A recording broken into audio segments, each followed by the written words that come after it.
So, Roger, what else do we have to look for? Will they try to steal the nomination at the RNC in Cleveland, or is that pretty much dead now?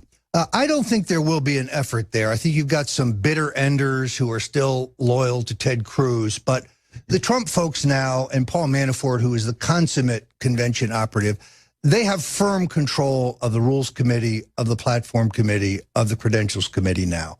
So I think mischief at the convention is unlikely. I'm looking forward to a very, very conservative platform. I don't see us having big platform fights. I'll tell you what the problem is in Cleveland right now, and you know this. We, originally starting as a Stop the Steal rally, applied for a permit for a giant outdoor rally. And it has now been almost 2 months since we have applied for our permit. Now, suddenly, the city of Cleveland is coming back and telling us they have guidelines. The guidelines are meant to censor us. The bottom line is they don't want this peaceful rally to happen. What's ironic, of course, is that in our dealings with the Cleveland police, they all say, look, I'm being told I have to tell you this, but we love Trump. I'm sorry, you can't have your rally. I mean, it is ironic. But meanwhile, the Hillary people can run around and attack women and burn things down. They don't apply for permits. They don't check in with the police. They just show up and start swinging. So, well, I'm here to tell Cleveland, though, I'm going there regardless. I got a First Amendment, especially when they try to steal this nomination. They're going to have all those communists running around. And so what do? I guess we got to file a lawsuit? Because I mean, look, let me guess the guidelines, Roger.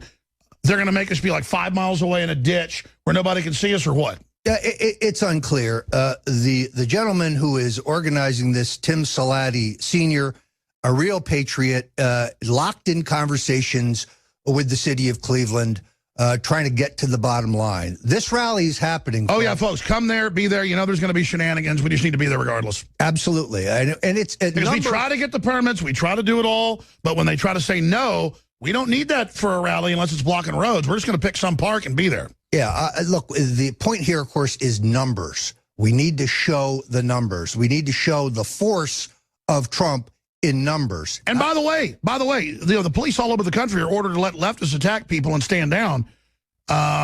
Imagine the image of the cops try to stop us, but let the communists run around. That's going to look. The only way we lose is not showing up. Resistance is victory. We've got to engage. Yeah, I agree with that. I also don't think that the Cleveland police are going to do this. If we are permitted, they will have an obligation to protect the gathering from violence, which is why we. Well, sure, it's going to be Black Lives Matter and communists out there that want them dead, so they better support the First Amendment. No, look, I think we may end up having to put pressure on the city of Cleveland to preserve our First Amendment rights and our rights to be heard. That's correct. I'm speaking to a Trump rally in Deerfield Beach on Sunday. There's about 400, 500 people expected, and I'm honored to be the main speaker, so I will be there. Absolutely. Listen, you're going to break some big news, but we just tweeted it. I want to give people more time to tune in on the Chris Christie front because this is important. We're going to talk VP and a bunch of other issues, and I know you like to take questions. So I usually make folks hold for 30 minutes and then, babble. We're going to take like 20 phone calls coming up at about 24 after when we come back in next hour at 800-259-9231. 800-259-9231. We're opening the phones up, but for first-time callers for Roger Stone or witnesses to the social justice warriors going crazy, rampaging, and attacking free speech all over. So let's do that coming up at the start of the next hour on the Chris Christie front. On other issues, how is Donald Trump doing? He looks more energized than ever on television, and he's really taken the gloves off. Is that because, well, like he told us, because Hillary's been lying about him? Well, first of all, I think he's enjoying California. Second of all, a number of people have said, well, why is he spending so much time in California? California's probably not one of the states up for grabs in the general election. Actually, I think his being there is brilliant. He's exacerbating the divisions between Bernie Sanders and Hillary, punching Hillary every day. He knows Sanders cannot be nominated, will not be nominated, although he is giving the Clinton folks fits. So he is out there pouring gasoline on that division with an eye towards winning a third of the I was about to say, vote. if I was advising Trump, I'd say live there to show the communists and people with foreign flags beating up women. Every time he does this, he just goes up in the polls. Yeah, it has worked. So he's running a national campaign. He's not in California because California is necessarily in play, although I wouldn't write it off, not quite yet. But it's a national campaign. Doesn't matter where you are in the United States today, because of mass media, your message is nationwide. It doesn't matter geographically where you are. Wow. Obviously, Sanders will probably throw his weight behind Hillary. Do you think she might pick him as VP? I think that's highly unlikely. Yesterday it was interesting because, as you saw, Hillary attacked Trump about Trump University. Trump University is a real estate course that Trump sponsored. And as you may know, left-wing Attorney General Eric Schneiderman of New York has advanced this case because a small number of students at Trump University were dissatisfied with the results. Doesn't it have like a 98% approval rating? 98% approval rating. Now, Schneiderman first met with Donald Trump and with his daughter Ivanka and tried to shake them down. In essence, said directly, if I got some big campaign contributions, I would drop this matter. Trump knew that was illegal, and he declined. And that was probably a setup, too. And Schneiderman has proceeded with the case. Here's the irony, and that is Trump University is nothing compared to a Clinton scandal entitled Laureate Education. Laureate Education is a chain of universities, or I should say colleges and schools nationwide, was taken private by a friend of Bill, Stevie Cohen.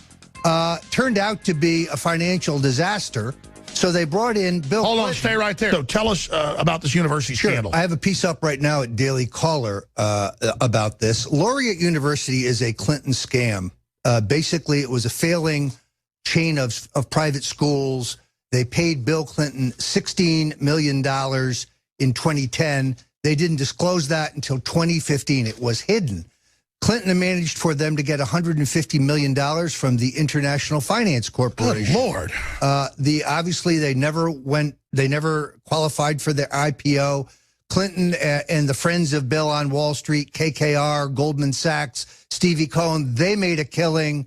The students didn't do so well. This pales in comparison to Trump University. Well, this is unprecedented, 150 mil. We're talking billions in this foundation of every scam you can imagine. Anybody else got that so-called money and then just took it would go to prison. Yeah, this was a stunning interview you just did with my friend Peter Schweitzer, whose book is terrific and much of which is recapped with attribution in my book with some new information because I came and published several months after Peter.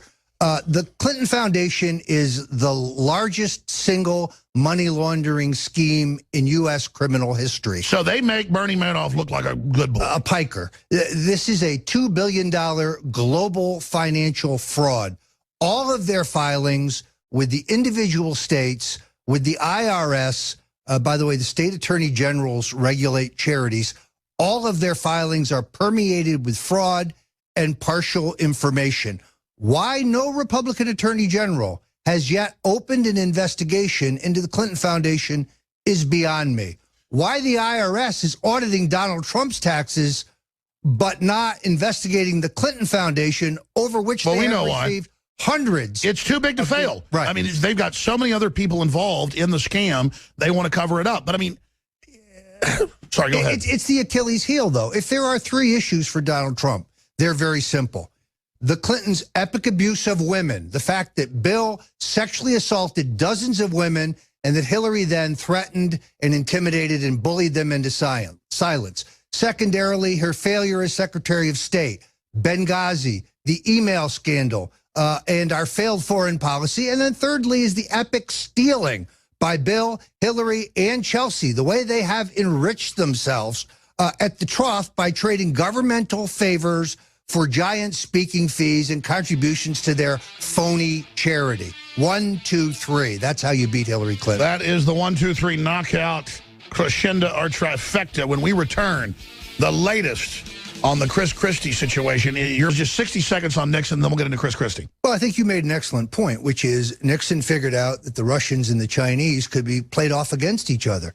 That's how we got a SALT agreement to limit nuclear weapons. It's how we got the opening to China. They were more concerned about each other.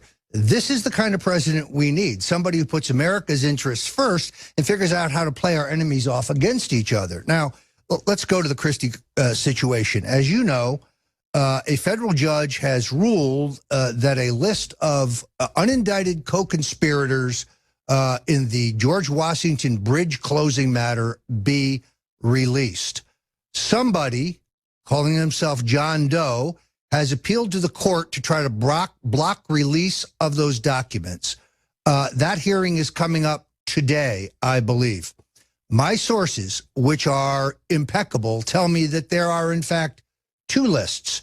One is a list of unindicted co-conspirators. The other is a list of public officials who knew in advance that the bridge would be closed and did nothing about it. Sources at the very top tell me that Governor Chris Christie is on the latter list, which, of course, would be inconsistent with everything he has said publicly.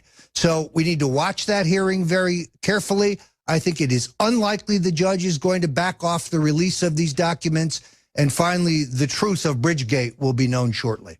Do we think John Doe may be a corpulent governor that resembles a hedgehog? There were some who thought that was the case. I think it is not so. I think it is someone, however, who works for the governor, perhaps at the Port Authority, who would be on the latter list with the governor. Will that hurt Trump because Chris Christie's a supporter? I think that the transference isn't really there. Obviously, Christie and Trump were competitors. Christie has been very supportive of Trump. He's been the one rhino Republican who has broken from the pack to come over from the never Trump crowd. But I don't think anybody realistically thinks he's on the list for vice president. I don't want you to give out any intel, because you've got a great political brain, one of the best out there. It's admitted even by your enemies, of any Achilles heels for Trump. But obviously they've thought about every heel. They've attacked every heel they think's there. I think the only heel is Trump himself if he doesn't stay hardcore and backs off, but that's not his nature. But the assassination card, other issues, this media is willing to push any hoax. They've already filed fake lawsuits about underage girls he raped. That was totally fake and admitted. That tells me, though, I mean, nobody's invincible, and I know you're not saying that. What do you worry about on the belly of Trump? Are there any missing armored scales? Yeah, look, I don't think so. Did he have gorgeous girlfriends in the period which he was not married? Absolutely. Did he play the field? Absolutely.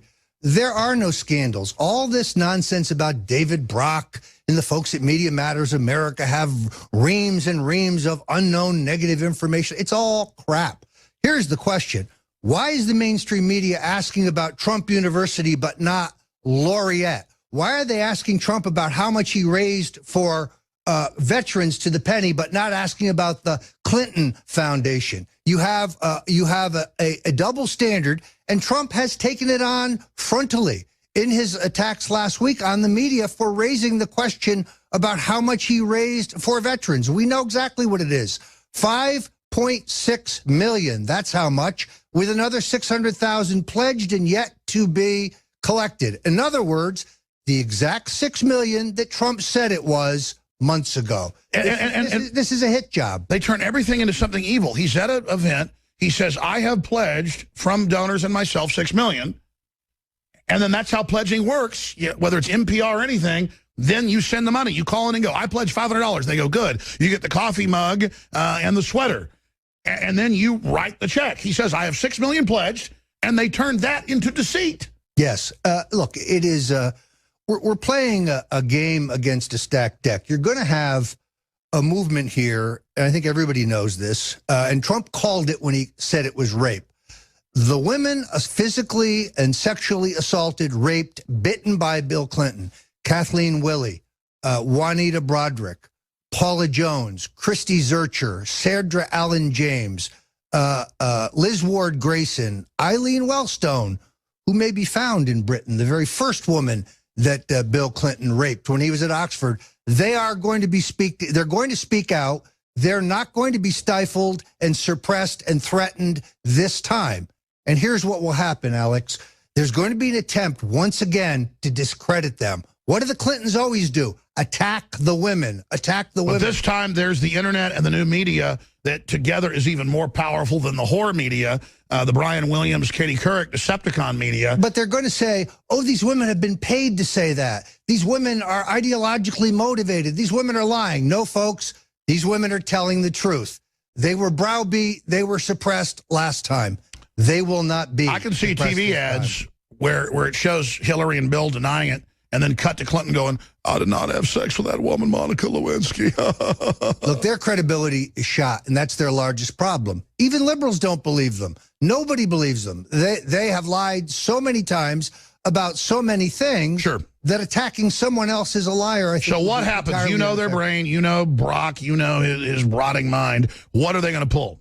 Look, they're running an old game plan. They have a completely programmed, scripted campaign. Sidney Blumenthal is petrified about the fact that Bernie is going to challenge them. Sidney Blumenthal is petrified about the fact that Cornel West is one of those who has been asked to second the nomination of Bernie Sanders, and therefore he's going to have a national audience to talk about the Clintons' record on civil rights, which is abysmal, to talk about their dog whistle politics. The fact that Bill Clinton once said to Ted Kennedy, you know, a few years ago, this boy Obama would be getting our bags and getting us coffee.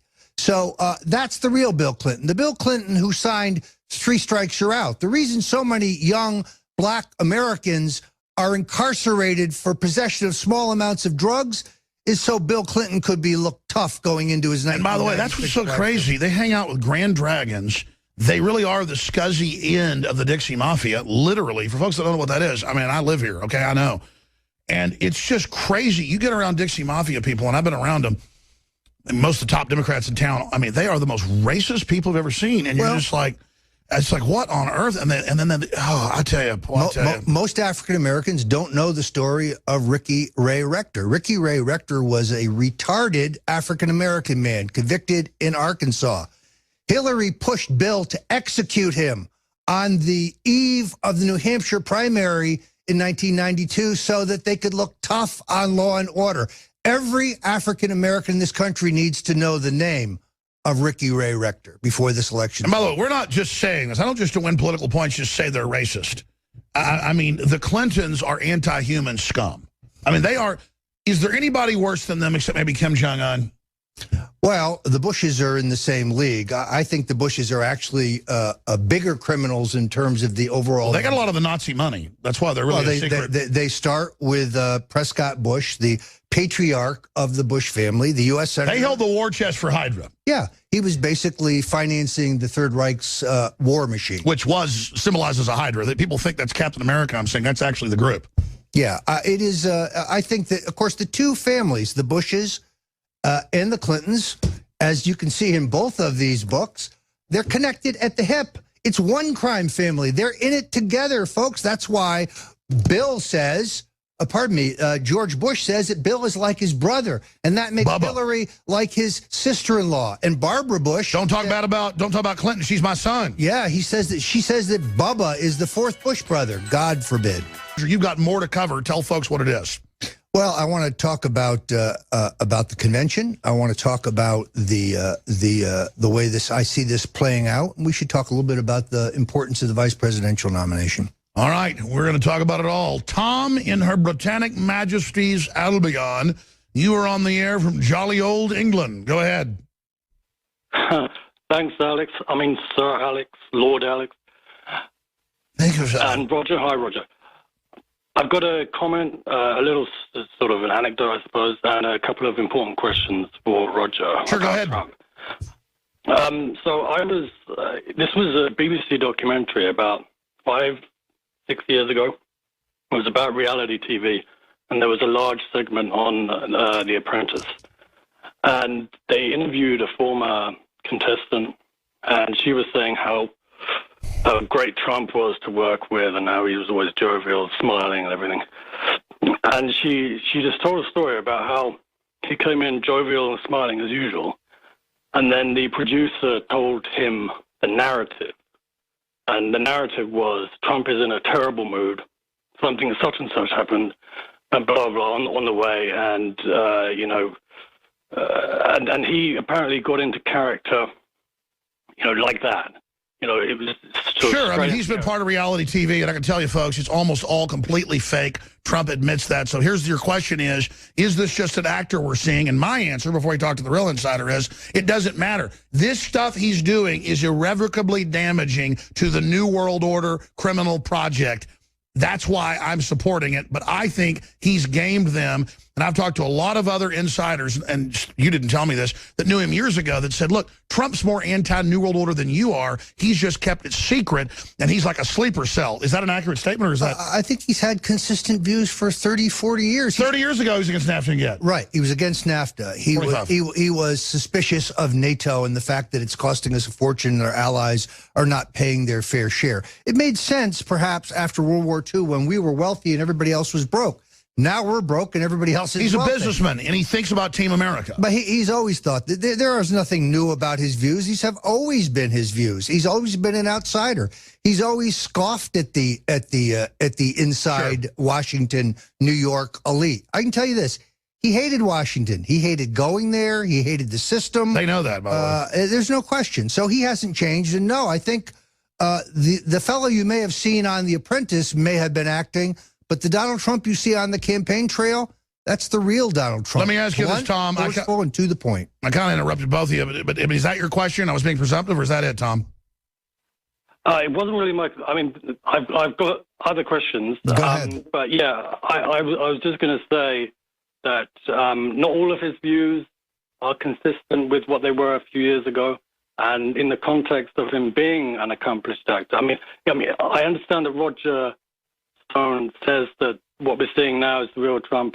What we're seeing then was an actor. But how do we know that? I mean, that's the thing. But I mean, my question to Roger Stone is: a few weeks ago, he said that in a certain state there was 1 million people who were fitted the profile of a Trump supporter. So my first question to him is, what is what is that profile? Okay, the real quick, just a second, because we got to go to break and get to calls here, sir. We're going to ask quick questions. Go ahead. Yeah, look, I actually think this is a very important question, and I'll tell you why. The Trump voter can be analytically profiled. We know exactly who he and she are.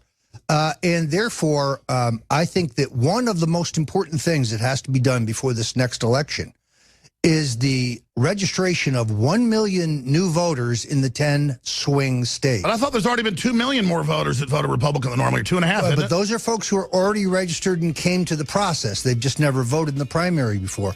I'm talking about registering 1 million new general election voters. I think that's already happening. Let's talk about that when we come back. Tom.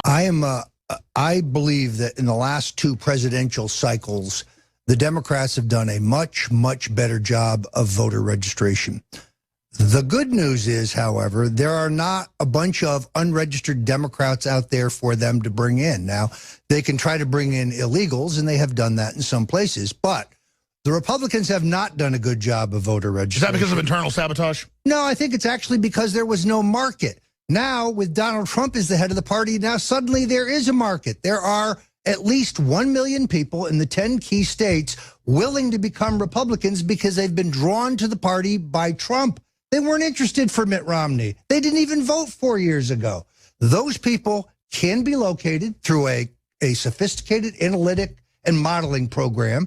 And in the Floridas, and Ohio's, and Nevadas, and Arizona's, and Pennsylvania and Florida, the key states, they can be brought to the polls. And what about just people that are patriots of every race, color, and creed that aren't liberal or conservative, that are just common sense, saying, hey, I'm doubling down. I'm going to go out and find 4 or 5 of my friends that are liberal on some issues but aren't suicidal for the country, and I'm going to take them by the hand and go get them to register to vote.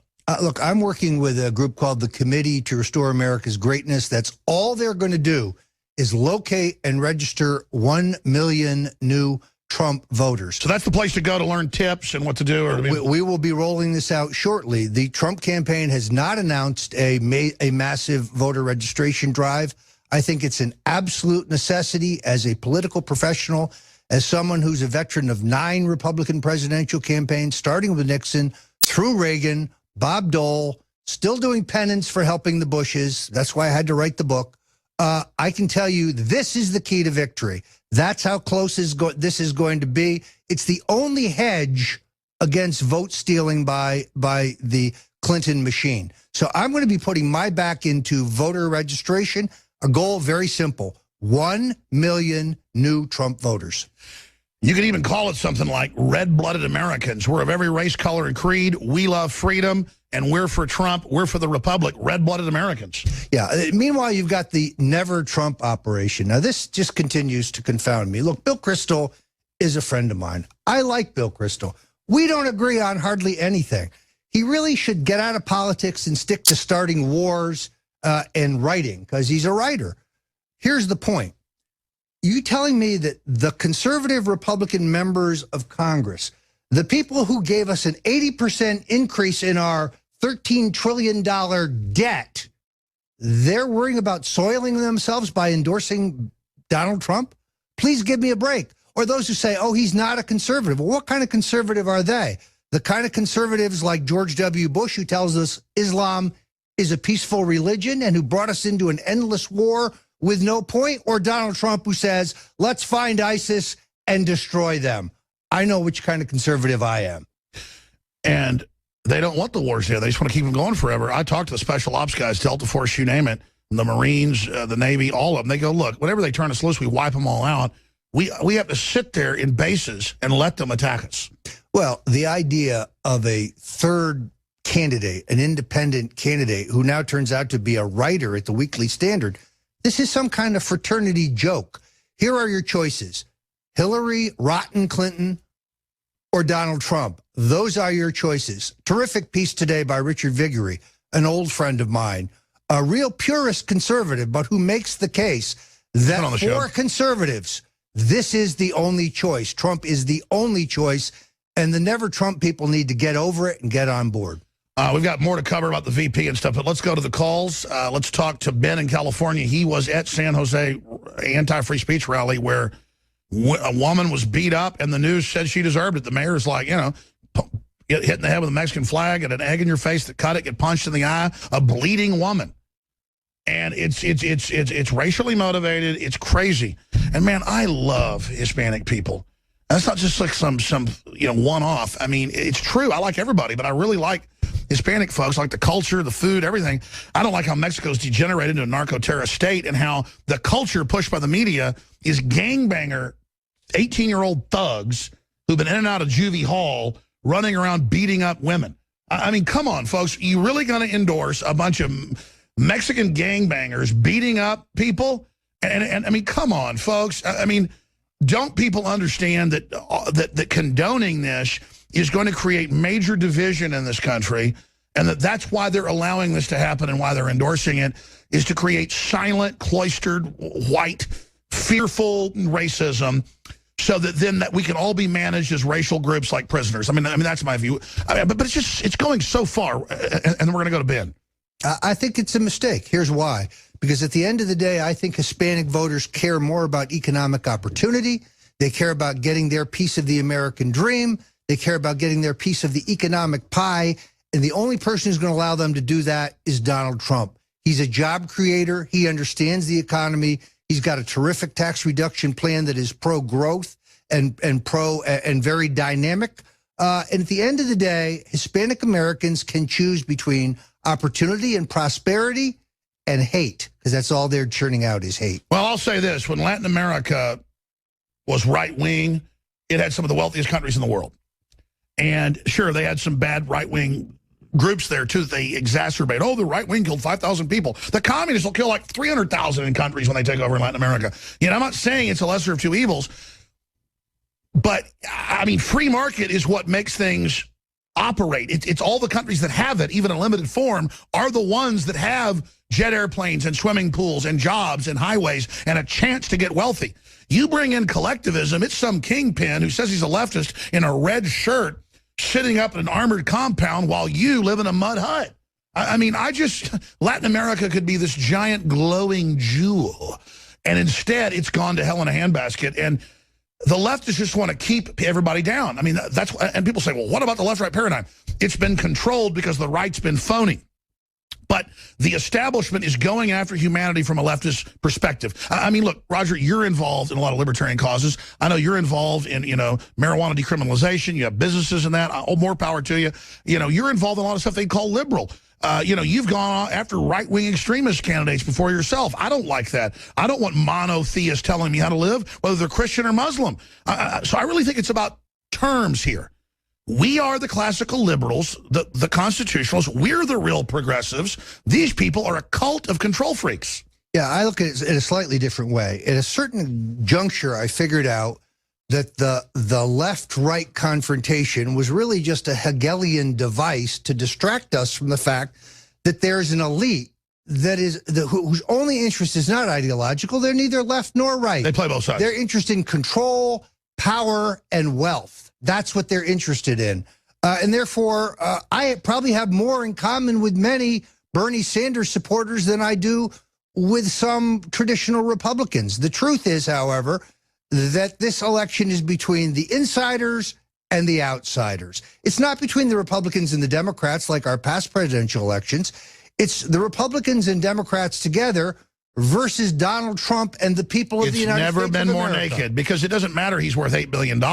He's never been part of their club. He's always done it on his own. He's arrogant. He thinks he's smarter than them. Looks like he is. He's trying to come in and take over their whole pie. They don't know whether he's just taking it from them or is going to reform it. All they know is they've hijacked everything. They think it's theirs, and Trump's saying, no, it's not. Is that it? Well, what did Newt Gingrich mean when he was asked why the why the Washington establishment so disliked Trump? And he said, well, he doesn't belong to the secret society. He's never taken the oath. He doesn't know the handshake. Now, maybe it was rhetorical. It wasn't. But maybe it wasn't.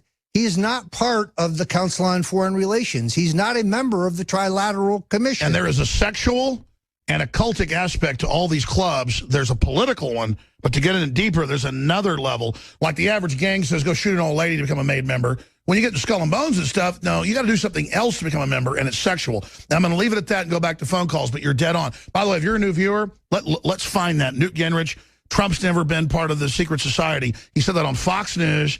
It's not a joke. He really said that. So you're absolutely right. You crystallized it. This is really the end of an era. This is the fall of this corrupt group of insiders that have hijacked both parties. Trump realizes it's this moment in history. He's uncloaking as a patriot, making his move for nationalism to be George Washington Part 2. Is that accurate? I think that's exactly right. It's epic.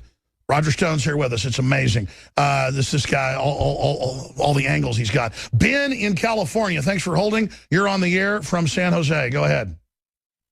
How's it going, guys? Good, brother. Go ahead. Hey, I was just two things real quick. Me and my girlfriend were Mexican, and we attended the Trump rally. It is the most disgraceful, embarrassing thing I have ever seen in my life, man. There's people getting beat up, police not doing anything to help anyone. I got everything on camera. I'm telling you, man. And the mayor coming out and saying that Trump needs to be responsible for everything, and it's all crazy, man. The second thing, I think that we need... Take your time, because you're a witness to this, not just our cameras that are witnesses, to what happened. Describe, as just a citizen of America, white, black, Hispanic, you're just a human. You want to go hear Trump speak, whether you support him or not. Tell us if you do. Some people go just to hear, and they get beat up. So what was it like? What did you see? Okay, first of all, I'm a libertarian, and I just support a lot of what he says. But as we stepped out, there was just total chaos. I mean, everyone was just talking mess to the Trump supporters, calling everyone racist. I mean, everything. We're going to show some B-roll of that in the background. Tell us what you witnessed. I just saw, we started walking to my car. I was with my two-year-old son.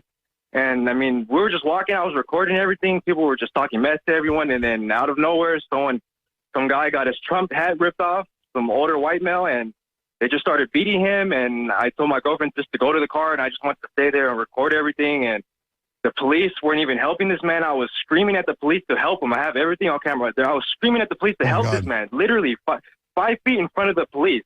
They were not helping this man. There was like 20 cops, and they were just staring at me. And this guy was just getting beat. And then I seen that happen like 3 other times because I stayed the whole night to record everything. And the police were not helping anything. I don't know what the hell happened. This looked exactly like what happened in Baltimore. this is crazy right now, man. And God, they just I think sucker punched that guy. Well, sir, let me tell you this. I want to get your information. Do you have a YouTube channel? Because if you have this footage, police stand by during racial attack, it should go viral. We need to expose this. This is crazy. And I've got to say, at a certain point, the Second Amendment's going to come involved here. When people are being attacked, this is just amazing. So have you put your footage out yet, sir?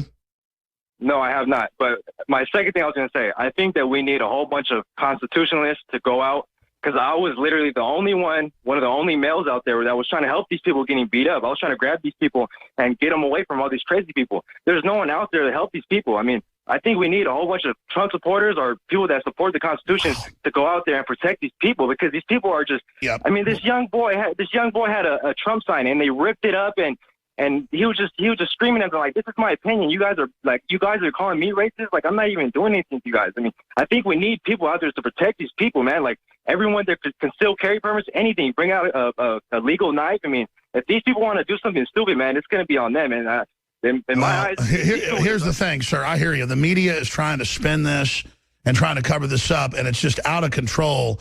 The communists just want to have some giant civil war. And I look at our military, who on average, some of the most, you talk to top special forces people I know, and they just tell me, hands down, on average, Hispanic Americans are the toughest, hardest fighting, smartest people we've got for this country. And then you've got these communist scum, brainwashed teenagers out here racially attacking white people because they have USA on their shirt.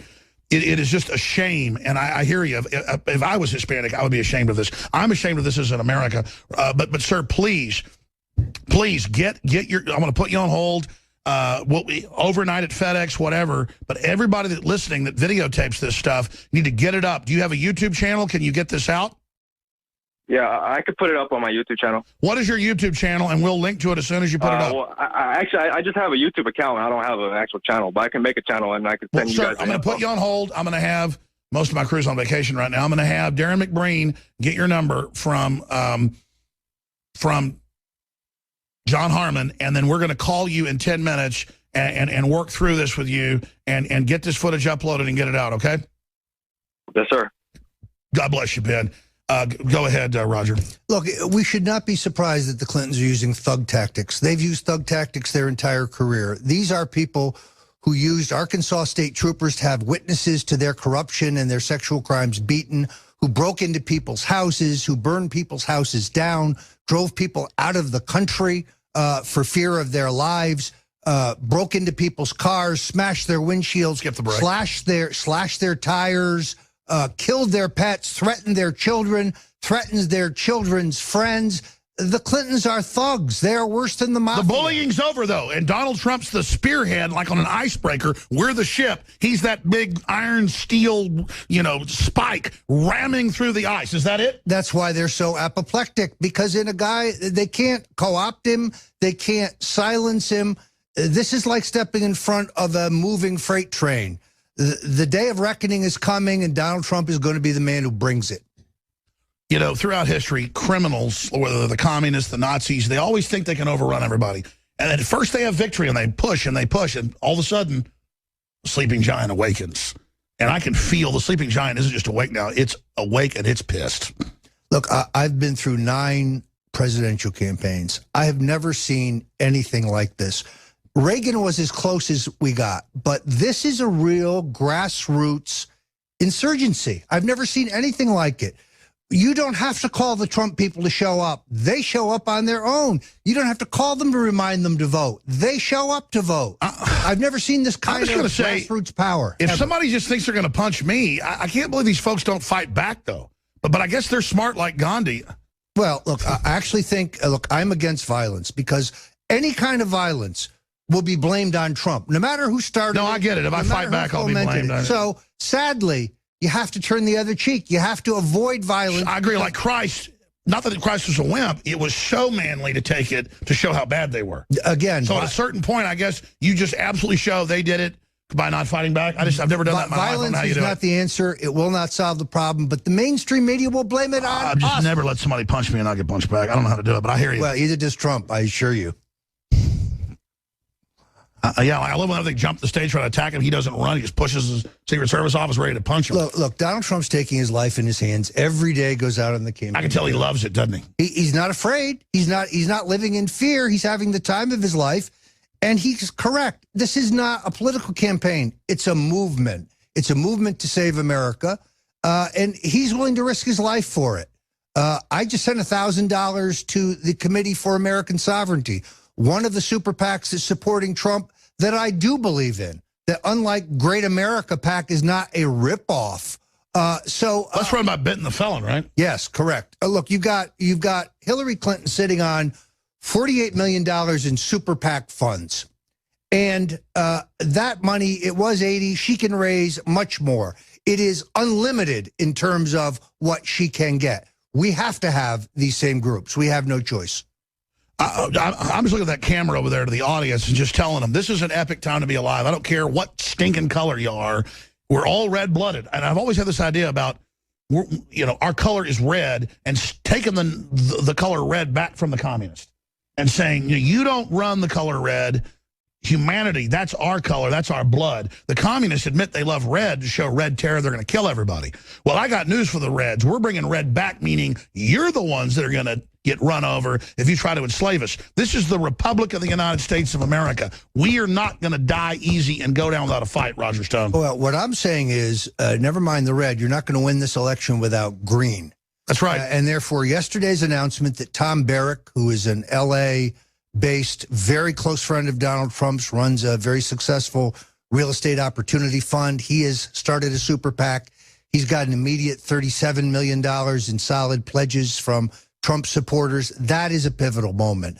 The Committee for American Sovereignty. So is the momentum building, or feel? Yes, and there's going to be a number of worthy groups, real groups, not rip-off groups like Great America PAC, the Ed Rollins, Jesse Benton operation. Ed Rollins, longtime Republican operative, works for Teneo Strategies today. That means he works for the Clintons, and his PAC, Great America, is a front. It's a scam. I want to talk. I got to get calls. All this is golden. We got to do more interviews.